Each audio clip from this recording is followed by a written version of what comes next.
வணக்கம். முல்லை தமிழ் கூடம் சார்பாக நேயர்கள் அனைவருக்கும் நெஞ்சார்ந்த வணக்கத்தை தெரிவித்துக் கொள்கிறேன்.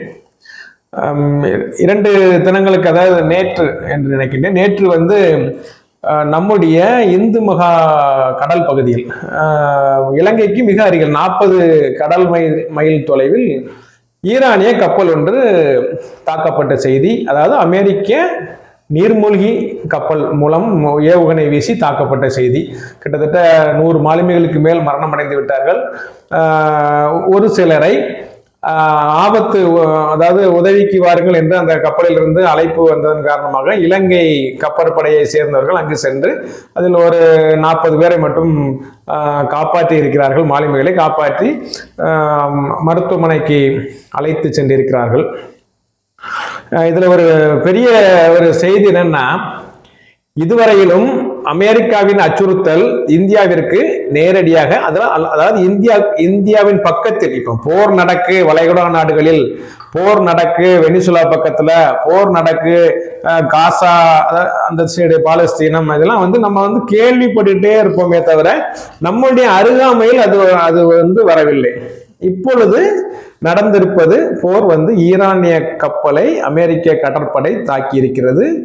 அதுவும் இந்தியாவிற்கு மிக அருகில். இன்னொரு விஷயம் சொல்ல வேண்டும், இந்தியா இதுவரையிலும் எந்த விதமான அதற்கான எதிர்ப்பு கருத்துக்களை தெரிவிக்கவில்லை. ஏனென்றால் கண்டிப்பாக எதிர்ப்பை பதிவு செய்ய வேண்டிய நிலையில் நாம் இருக்கிறோம். ஏனென்றால் அந்த கடல் பகுதி என்பது நமக்கு மிகவும் அருகாமை ஒன்று. இன்னொன்று, அவர்கள் நம் இந்தியாவின் அழைப்பின் பேரில் நம்முடைய விசாகப்பட்டினம் கடற்கரை பகுதிக்கு ஒரு சர்வதேச அளவில் நடும் ஒரு போர் பயிற்சி திட்டத்தில், பொதுவாக எல்லா நாடுகளிலும் இது போன்ற அழைப்பின் பேரில் செல்வார்கள், அங்கங்கே போர் பயிற்சி நடைபெறும். இது நம்ம இன்னும் விளக்கமா சொல்லலாம், இந்தியாவின் அழைப்பின் பேரில் இந்தியாவிற்கு விருந்தாளிகள் மாதிரி செல்கிறவர்கள். பொதுவாகவே நம்ம வீட்டுல ஒரு விருந்தாளி அவர் ஊருக்கு கார்ல போகும்போது நம்ம 4 தடவை 5 தடவை அலைபேசியில் அழைத்து கேட்போம், எங்கே செல்கிறீர்கள், பயணம் ஒன்றும் பிரச்சனை இல்லையா, நல்லபடியா போயிட்டு இருக்கீங்களா, ஊருக்கு போய் சேர்ந்துட்டீங்களா அப்படிலாம் கேட்போம்.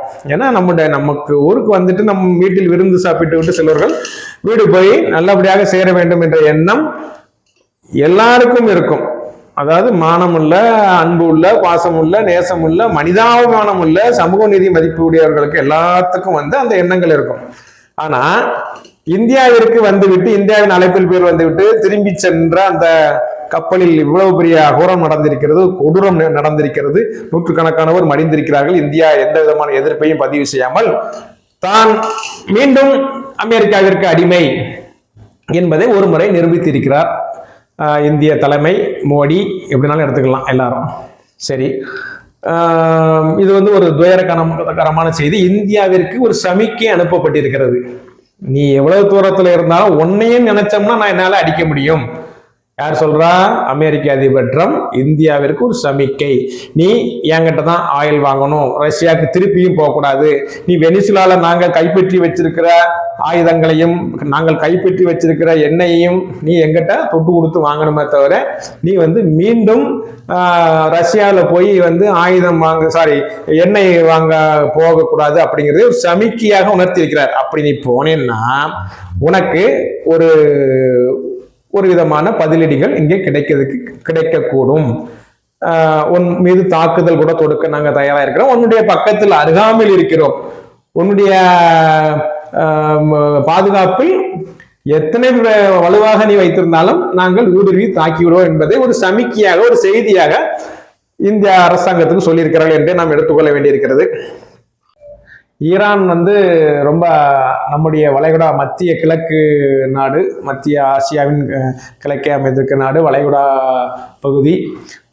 இந்த நாட்டில் நடக்கும் துயரத்தை பற்றி நாம் இந்தியா கவலைப்படாமல் தான் இருக்கிறார்கள். ஏற்கனவே இஸ்ரேல் காசா மோதல், பாலஸ்தீன மோதல் கூட நம்ம அரசாங்கம் எந்த விதமான உறுதியான ஒரு நடவடிக்கையும் எடுக்கவில்லை என்பது வருந்தத்தக்க செய்திதான். ஏனென்றால் இவர்களுக்கு அமெரிக்காவின் கைக்கூலியாகத்தான் இங்கே இயங்கிக் கொண்டிருக்கிறார்கள். அமெரிக்காவின் தயவு வேண்டியிருக்கிறது இவர்களுக்கு. ஏனென்றால் அமெரிக்கா என்பது அந்த காலத்தில் இருந்த பல ஆண்டுகளாக, 100 ஆண்டுகளாக ஒரு பெரிய எண்ணன் மனப்பான்மையில் தான் இந்த அமெரிக்கா செயல்பட்டு வருகிறது. எந்த நாடாக இருந்தாலும் நாம் சொல்வதை கேட்க வேண்டும். அப்படி கேட்கவில்லை என்றால் அந்த நாட்டின் அதிபர் மீதோ அல்லது அந்த நாட்டின் சம்பந்தப்பட்ட மத குருமார்கள் மீதோ ஏதாவது ஒரு காரணத்தை சுமத்தி, தீவிரவாத காரணமோ இல்லை அணு சக்தி தொடர்பாக அணு ஆயுத பரவலை ஊக்குவிக்கிறார்கள், அணு ஆயுதங்களை தயாரிக்கிறார்கள் என்று ஏதாவது ஒரு காரணங்களை சொல்லி அந்த நாடுகளில் வசிக்கும் கதாநாயகர்களை எல்லாத்தையும் வில்லன்களாக வெளி உலகத்திற்கு தோற்றம் போட்டு காட்டி அதற்கு பின்பாக அவர்கள் மீது போர் தொடுத்து அவர்களை ஒரே நாளில் கொன்று அந்த பிரச்சனையை முடித்து விடுகிறார்கள். ஏனென்றால் அமெரிக்காவுக்கு மண்டியிடாத தலைவர்களை எல்லாம் இவர்கள் எப்படி கொன்று குவித்தார்கள் என்பதை நாம் ரொம்ப நாட்களாக நம்ம பார்த்துட்டே தான் வரோம். ஈராக்கு அதிபர் விஷயத்தில் சதாம் ஹுசேன் இருந்தார, அவர் எவ்வளவு உறுதியாக அமெரிக்காவுக்கு எதிராக நின்றார், அவரை காலி செய்து விட்டார்கள். இப்பொழுது அலி காமேனி என்பவரை, ஈரானின் உச்ச தலைவரை ஒரே நாளில் காலி செய்திருக்கிறார்கள். பேச்சுவார்த்தை தொடங்கி பேச்சுவார்த்தை முடிவடையவில்லை, பேச்சுவார்த்தையில் தோல்வி என்று கூட வரவில்லை. மீண்டும் அடுத்த வாரம் பேசுவோம் என்று சொன்ன பிறகு இடைப்பட்ட நேரத்தில் அவரை கொன்று குவிக்க வேண்டும் என்பது அமெரிக்காவின் நோக்கம். அதாவது அமெரிக்காவின் ஒரே நோக்கம் இந்த பேச்சுவார்த்தையோ அணு ஆயுத பரவலோ எதுவுமே இல்லை. இவங்களுக்கு வேண்டாதவங்கள ஒண்ணு போட்டு தள்ளிடணும்.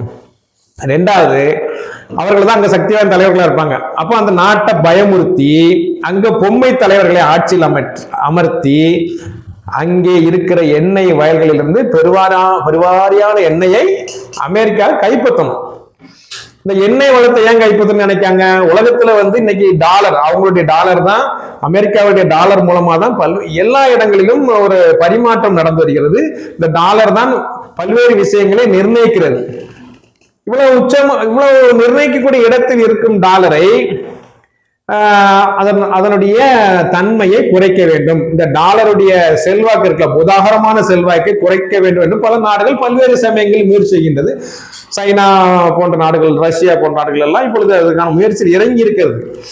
இவங்க அப்ப டாலரை குறைஞ்சாச்சுன்னா என்ன பண்ணலாம்னு பார்த்தாங்கன்னா தங்கத்தை வாங்கணும்.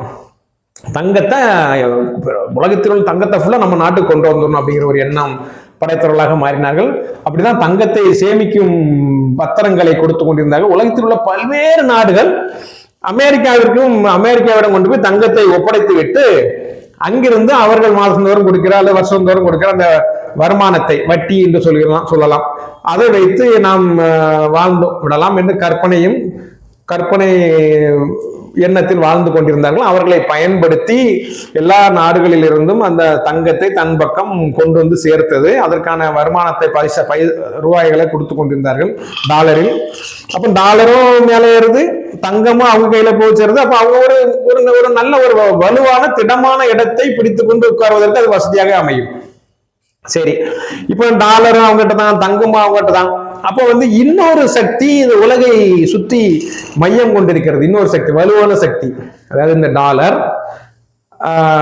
தங்கம், இது போக இன்னொரு சக்தி, அது நிறைய இடங்கள்ல கிடைக்கக்கூடிய சக்தி, அதையும் நாம் கைவசப்படுத்த வேண்டும். அது எண்ணெய் வளம். அப்ப எண்ணெய் வளம் எங்கெல்லாம் அதிகமா இருக்கோ அந்த நாடுகள் மீது போர் தொடுத்து அல்லது பயமுறுத்தி அவர்களை அடிமைப்படுத்தி விட வேண்டும். பல்வேறு காலகட்டங்களில் இந்த அமெரிக்கா இத்தனை நாட்களாக அப்படித்தான் செய்து கொண்டிருந்தார்கள். இரண்டால் மத்திய கிழக்கு வளைகுடா பகுதியில் ஈரானை இப்போ சுற்றி வளைத்திருப்பதன் காரணமும் அந்த எண்ணெய் வளத்தை கைப்பற்ற வேண்டும் என்பதுதான். ஏனென்றால் டாலரும் தங்கமும் இருந்தால் மட்டும் போதாது, திடீர்னு இப்போ சைனா மாதிரியான நாடுகள்லாம் அவங்களும் தங்கத்தை வாங்கி குமிக்க ஆரம்பிச்சாங்க. அவங்களும் அமெரிக்காவிலிருந்து அந்த பத்திரங்களை திருப்பம் பெற்றார்கள்.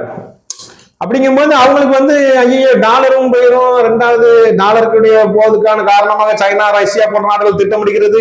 தங்கமும் நம்மை கைமீறி போகிறது. தங்கத்தை நம்மை விட அதிகமாக வைத்திருக்க நாடுகள் உருவாகிறது. அப்ப எண்ணெய் வளத்தை நாம் அதையும் இன்னும் கொஞ்சம் கைப்பற்றணும் அப்படிங்கிற ஒரு எண்ணம் இந்த அமெரிக்காவிடம் ஏற்பட்டு அதற்கு ஏற்ப பல்வேறு சமயங்களில் பல்வேறு நாடுகளில் அவருடைய திருட்டுத்தனத்தை செய்து வருகிறார்கள். ஏன்னா இதுக்கு முன்னால நம்ம ஒரு 50 ஒரு 100 வருடங்கள் வைத்துக் கொள்வோமே, அந்த வருடங்களில் எல்லாம் என்ன நடந்தது என்றால் இந்த அமெரிக்கன் இல்லைன்னா பிரிட்டிஷ் கம்பெனிகள் எல்லாம் இந்த எண்ணெய் ஏன்னா அவங்க அரேபியர்கள் எண்ணெய் வளம் நிறைந்த நாடாக இருந்தாலும் அவர்கள் அந்த எண்ணெயை எடுக்கும் அளவிற்கு தொழில்நுட்ப வசதியோ அறிந்திருக்கவில்லை அவர்கள். அப்ப அந்த தொழில்நுட்ப வசதியை அறிந்த இவர்கள் அங்கே சென்று அந்த எண்ணெயை எடுத்து பெரும் முதலாளிகளாக வாழ்ந்து கொண்டிருந்தார்கள். எண்ணெயை அவர்களுக்கு தெரியாமலே என்ன நடக்கிறது என்று எண்ணெயினுடைய மதிப்பை அவர்கள் உணராத காலத்திலேயே அங்கிருந்து எண்ணெயை எடுத்து இவர்கள் வாழ்ந்து கொண்டிருந்தார்கள் என்பதுதான் உண்மை. அப்படிப்பட்ட நேரத்தில் உலகிலேயே நீங்க பாத்தீங்கன்னா ஒரு 5 நாடை நம்ம வருஷப்படுத்தணும்னு வச்சிருங்க. எண்ணெய் வளம் அதிகமா இருக்க நாடுகள் 5, 6 அப்படி வருஷப்படுத்தணும்னா அதுல வந்து வெனிசுலா தான் முதல்ல நிக்குது. வெனிசுலா வந்து முதல்ல நிக்குது. 2வது சவுதி நிக்குது. வெனிசுலாவை வந்து நிக்கோலஸ் மதுரோவா அவருடைய அந்த ஜனாதிபதி அது அதிபர் அந்த நிக்கோலஸ் மதுரோவை வெனிசுலா நாட்டில் உள்ளே நுழைந்து அவரை இரவோடு இரவாக அவருடைய படுக்கறைக்கே சென்று கைது செய்து நாடு கடத்தி அமெரிக்காவுக்கு கொண்டு சென்று விட்டார்கள்.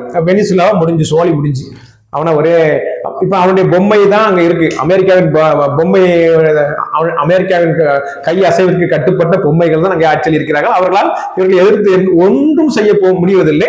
இந்த வெனிசுலா எண்ணெயை அப்படி உலகம் முழுவதும் கொண்டு போக வேண்டும் என்ற ஆவல் அமெரிக்கா இருக்கு. அப்ப இடையில இருக்கிற நாடுகள் தடுக்கும். எண்ணெய் வளம் போகக்கூடிய நேரத்துல ஹெர்மோஸ் ஜலசந்தி எல்லாம் இருக்கு. அந்த நீரிணை வழியாக போனோம்.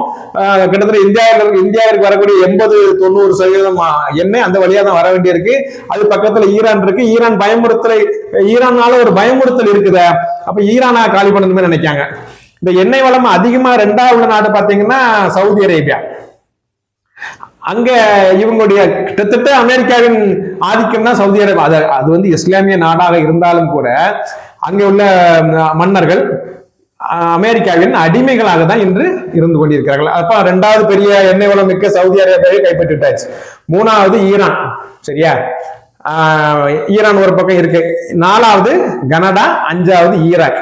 கனடா அமெரிக்கா பக்கத்துல இருக்கு. இன்னைக்கு அந்த கனடா நாடுமே எங்களுடைய மாநிலத்தின் ஒரு பகுதி என்று ட்ரம்ப் சொல்லி வருகிறார். அது பக்கத்தில் இருக்கிற கிரீன்லாந்தையே எங்கள் நாடுதான் என்று சொல்லி வருகிறார். வெனிசுலாவை எங்கள் நாடோடு இணைத்து விட்டோம் என்று சொல்லி வருகிறார். இப்படி எண்ணெய் வளம் எங்கெல்லாம் அதிகமா இருக்கோ அதெல்லாம் நினைச்சாச்சு.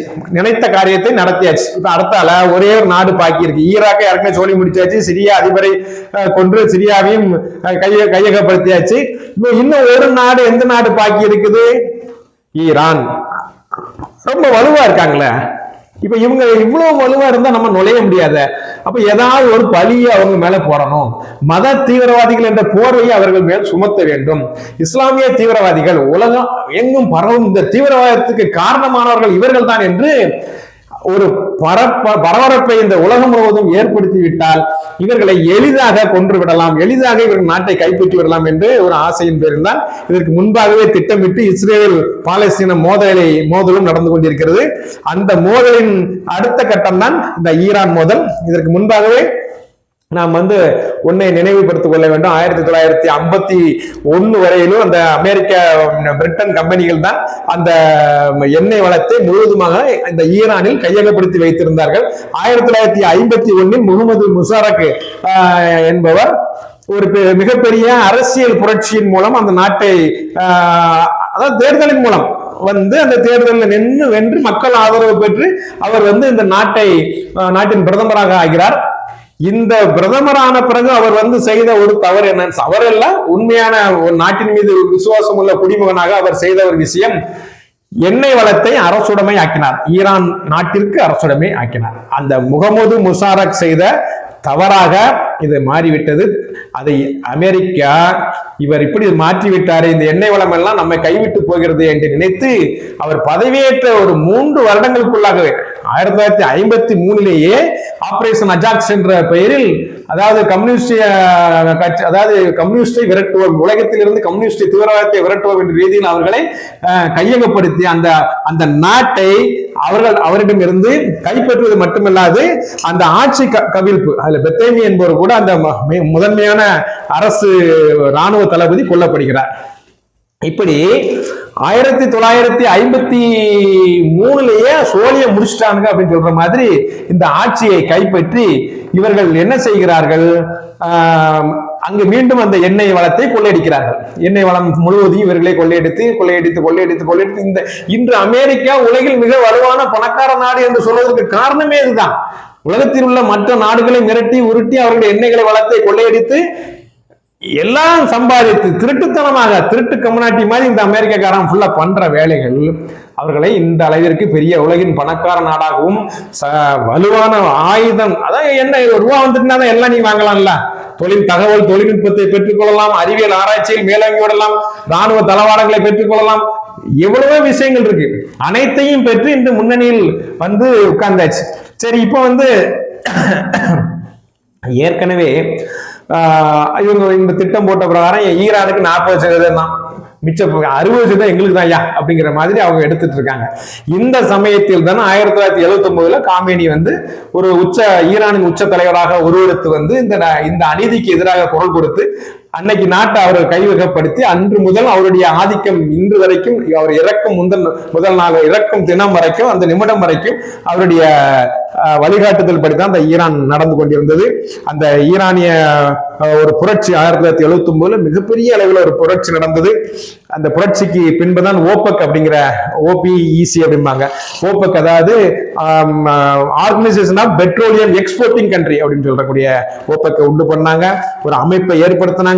இந்த டாலருக்கு இல்லாம நம்ம எப்படி எண்ணெய் ஏற்றுமதி செய்யலாம்னு முயற்சி பண்ணாங்க. பல்வேறு விஷயங்கள் அமெரிக்காவை இக்கட்டான சூழலில் நமக்கு எங்கே நமக்கு நம்மகிட்ட நாம் கிடைத்த இந்த கள்ளத்தனமாக நாம் பெற்ற இந்த செல்வம் எல்லாம் பறிபோகி விடுமா என்ற காரணத்தினால் அவர்கள் மீண்டும் ஈரானை எப்படியாவது தூக்கிவிட வேண்டும். ஈரானை சுற்றி நீங்கள் பார்த்தீங்கன்னா ஒரு சுற்றி வளைகுடா நாடுகள் எல்லாம் இருக்கிறது. UAE இருக்கிறது, பக்ரைன் இருக்கிறது, நம்ம ஓமான், கத்தாரு, மஸ்கட், இப்படி பல்வேறு நாடுகள். எல்லா நாடுகளுமே இன்று நீங்கள் பார்த்தீர்களானால் அமெரிக்காவின் அடிமையாகத்தான் சேவகம் பண்ணி கொண்டிருக்கிறார்கள் அந்த முட்டாள்கள். அவர்களுடைய முட்டாள்தனம் காரணமாக தான் இன்று இந்த ஈரான் தனித்து விடப்பட்டு தனியாக அமெரிக்காவை எதிர்த்து போராடி கொண்டிருக்கிறது. இந்த போராட்டங்களை எல்லாம் அமெரிக்காவுடைய ஆயுத பலம் நசுக்கிவிடும் என்பது யாருக்கும் ஐயமில்லை.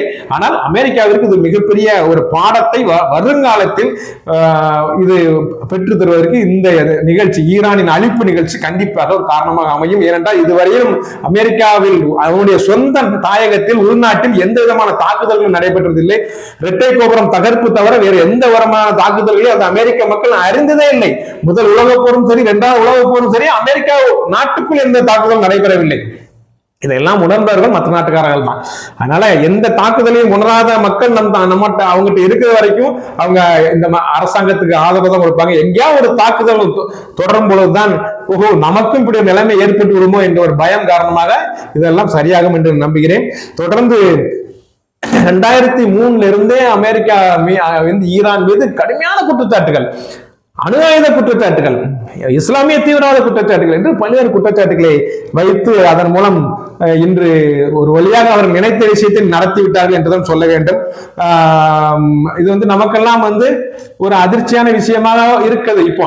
ஏன்னா இதுக்கு காசா போர்ல கூட நம்ம பாதிக்கப்படலை. ஏன்னா அப்ப நம்ம UAE தாக்கப்படவில்லை, கத்தார் தாக்கப்படவில்லை, பக்ரைன் தாக்கப்படவில்லை, மஸ்கட் தாக்கப்படவில்லை, ஓமன் தாக்கப்படவில்லை, சவுதி அரேபியா தாக்கப்படவில்லை, குவைத் தாக்கப்படவில்லை. ஆனால் இங்கெல்லாம் யாரெல்லாம் இருக்காங்க? இங்கெல்லாம் 50% பேர் கிட்டத்தட்ட இந்தியர்கள் அங்கே குடியிருக்காங்க. வேலை வாய்ப்புக்காகவும் பல்வேறு விஷயங்களுக்கும் அங்கே குடியேறி இருக்கிறார்கள். இன்று இந்த நாடுகள் தாக்கப்படும் பொழுது நமக்கெல்லாம் மிகவும் ஒரு பயமா இருக்கிறது. ஏனென்றால் நாம் நம்முடைய உறவுகள், நம்ம பக்கத்து வீட்டுக்காரர், நம்ம ஏத்து வீட்டுக்காரர், நம்ம நண்பன், நம்ம சொந்தக்காரன், இப்படி நிறைய பேர் நம்ம இன்னைக்கு வளைகுடா நாடுகளில் தங்கி இருக்கிறார்கள், சிக்கி இருக்கிறார்கள் என்றுதான் சொல்ல வேண்டும். கடந்த ஒரு வாரமாகவே ஒரு கிட்டத்தட்ட 3400 விமானங்களுக்கு மேல் ரத்து செய்யப்பட்டிருக்கிறது வளைகுடா பகுதிகளில். தினமும் 1200 விமானங்கள் இறங்கக்கூடிய ஒரு விமான நிலையமாக விளங்கக்கூடிய துபாயில் இருந்து இப்பொழுது ஒரு 20 விமானம் கூட பறக்க முடியாத ஒரு சூழல் நிலவுகிறது.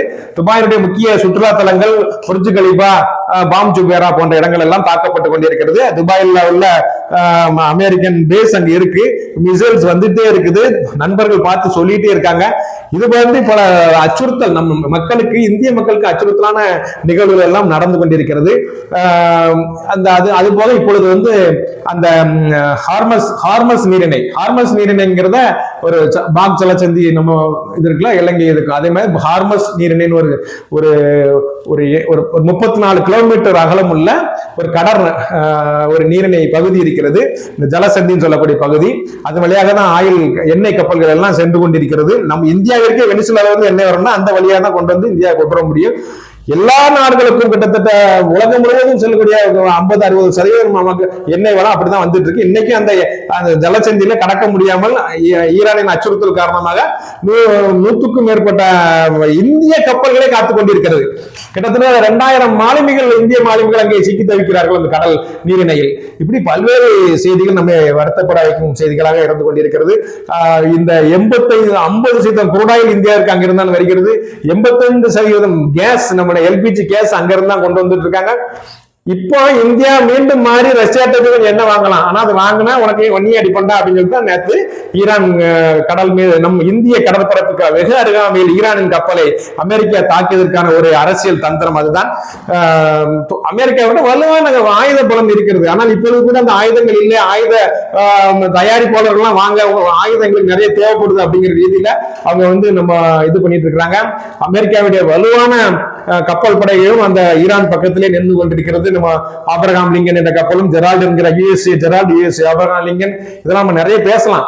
நிறைய விஷயங்கள் இந்த கடற்பரப்பில் நம்ம இந்தியாவை அச்சுறுத்தி கொண்டிருக்கிறது. இந்த சமயத்திலும் இந்தியா மீண்டும் தம் மௌனத்தை கலைக்காமல் இது தொடர்ந்து நாம் உறங்கிக் கொண்டே இருப்போம், தொடர்ந்து அமெரிக்காவிற்கு கண்மூடித்தனமான ஆதரவை தான் நாங்கள் கொடுத்து கொண்டே அடிமை வாழ்க்கை தான் நடத்தப் போகிறோம் என்று இருந்தால் நம்முடைய வளைகுடா நாடுகளில் நம்முடைய சொந்தங்கள், நம் உறவுகள், நம் நட்புகள், சிக்கி தவிக்கும் நட்புகளை மிகவும் இந்த முடிவு அவர்களை பாதிக்கக்கூடிய வழக்கில் அமைந்து விடக்கூடாது. நம்முடைய பிரதமர் இனியாவது முழித்து இந்த விஷயத்தில் ஒரு நல்ல முடிவெடுக்க வேண்டி விரும்பி கேட்டுக்கொள்கிறோம். நன்றி, வணக்கம்.